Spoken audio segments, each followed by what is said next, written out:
popular name. He's been linked to the Mariners. He's been linked to trade talks in baseball now over the last few days. And frankly, it just makes too much sense. It's Alec Bohm. What did he do in 2024? A guy with now 2 years of club control remaining, so a guy you will have for multiple seasons. Hit 280, 779 OPS, 115 WRC+, 15% above league average, 3.5 win player, and was an all-star this past year. Here's the problem with third base. There are not a lot of options. There really, really is not. We've talked about this on a past episode. Once upon a time, third base was at a golden age in baseball. It's not that way anymore. The talent level and the depth that the position has across the sport is down.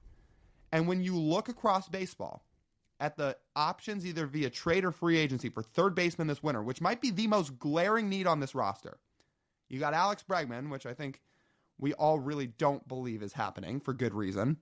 So if you get past Bregman, Bohm makes the most sense. And if you need one more point to sell you on it, let me tell you what. Alec Bohm was 8th in baseball among all qualified third basemen in F-WAR this past year, 3.5 win player. He was 9th in WRC+. The only third baseman ahead of Bohm in WAR were as follows.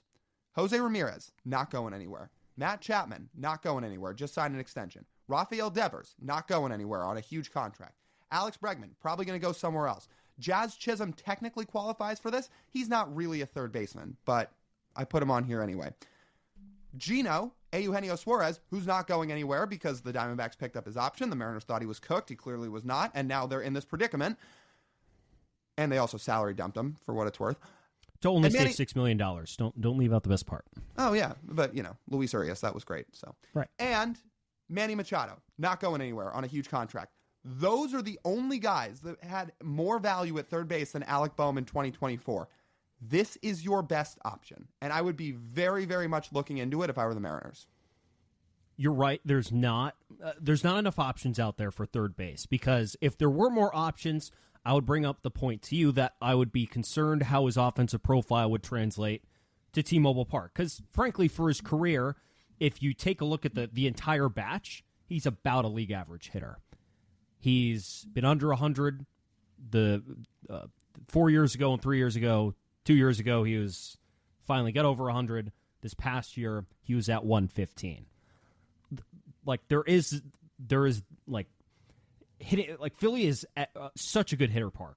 It invites good offensive players, and the Phillies lineup is really good. So you'd expect Bohm, surrounded by all that talent, to hit really well.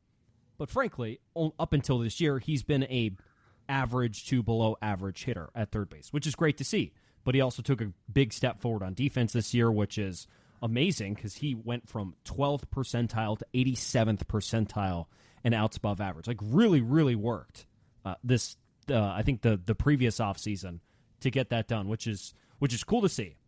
It has been noted, though, from multiple places, he does have a couple of character concerns, or at least the way some of the players, I think AJ Pierzynski brought it up on Foul Territory about his personality. I'll explain it. So what's the right way to word it? Personality? Yeah, so what AJ said is he knows people that are very well tied in with the Phillies. He said it didn't come from Rob Thompson, it didn't come from the front office, etc. But he's very tied in with some people that said they didn't love the way Alec Bohm would go about his business. They just felt like he had a lot of growing up to do, some maturity issues, etc. And that's part of the reason he's probably on the trade block right now. We have a couple friends in Philly who are decently connected, know Phillies baseball very well, have some information on this. What we picked up from asking around there is it doesn't sound like overly concerning character issues, to be honest. It basically sounds like, in a nutshell, he's a little bit of a whiner, and he can be a little bit of a pouter, which isn't great. But bad body language. Yeah, but they're bad body language. But there are things that could be a lot worse. And guess what? This is on the Mariners, because if you believe in Dan Wilson as a manager, then he should be able to coach and manage Alec Bohm up to where he fits that clubhouse. Because Scott Servais was known for being a culture setter. He got the best out of his guys, good locker room, etc.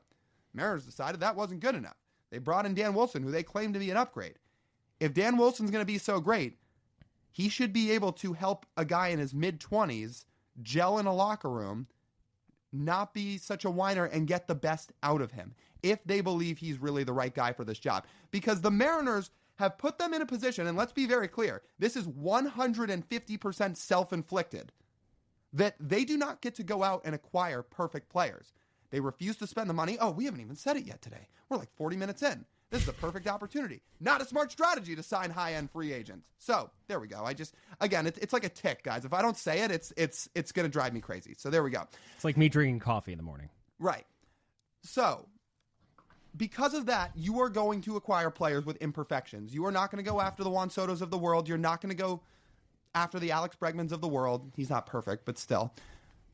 There are going to be guys that you have to deal with some deficiencies. And if for Alec Bohm, your deficiency is you are most worried about how he will gel in a clubhouse, you just hired a new manager. You have new coaches in the clubhouse. They should be there for things like this.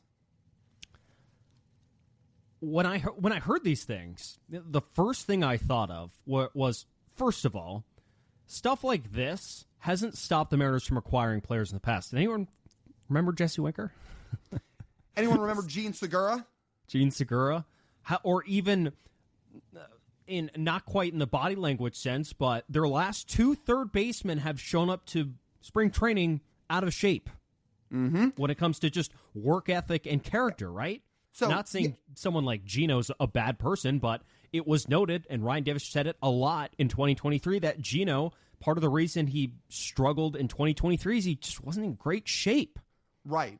All of this comes back on a player's, whether it be your personality or your work ethic, it just comes on self-responsibility of the players and needing a little bit more accountability in that sense. So it sounds like Alec Bohm needs an adult in the room.